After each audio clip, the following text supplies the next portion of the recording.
Elish, that lower level of mental well-being in comparisons to people who aren't playing inter-county football, did you find the reasons for that? Is it the pressure? Is it the time pressures that are put on players? So there's two kind of components to it as such. So first of all, we had a little bit more, so we used the World Health Organization Mental Wellbeing Index to calculate these measures for players. So that's made up of 5 questions. On all the 5 questions, inter-county players scored lower than the general population. The one that stood out the most, I suppose, was players not waking up the next day feeling fresh and rested. So that was particularly low. So it's coming back to the sleep, because obviously one of the main findings in the report is that, you know, almost 50% of players aren't getting the recommended 8 to 10 hours sleep.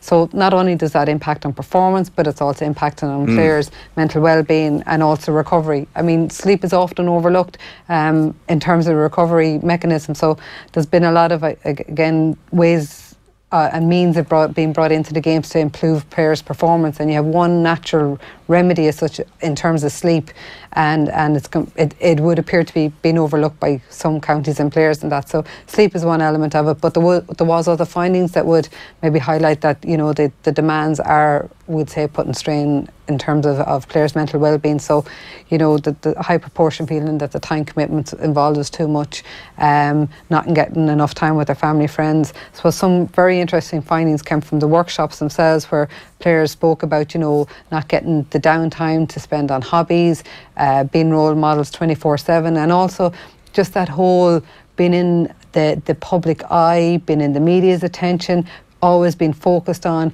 At the end of the day, they're amateur individuals, and gone are the days where you mightn't have had a good game on a Sunday and the local paper made reference on Thursday and then it was forgotten about again. You have social media, you have everything else going on nowadays.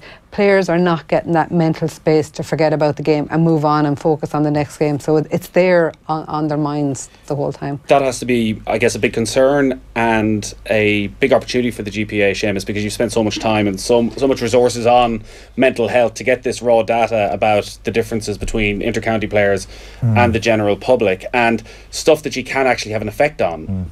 It's simply, for most inter-county players, it's impossible to get 8 to 10 hours sleep if you're travelling down to Mayo or to Leitrim for inter-county training on a Tuesday night and you're not getting back home until midnight and you should be up for work again at 7:30. Yeah. It's simply not possible.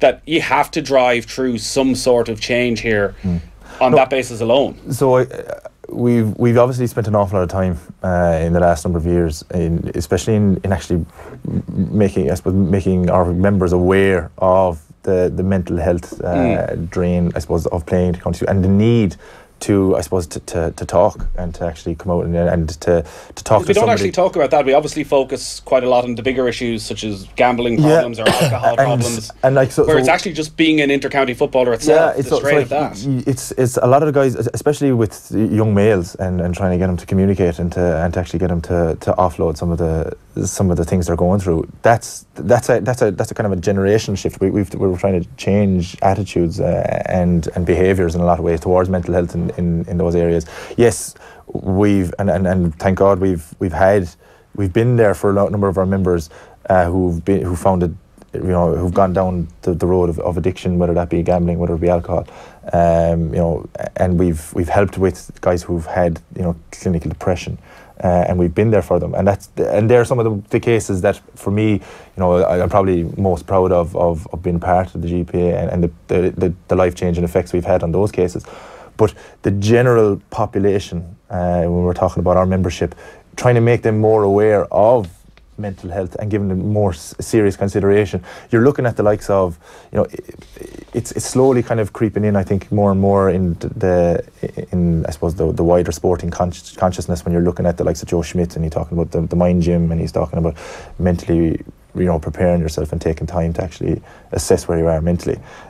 That's slowly creeping into, I suppose, the mainstream consciousness.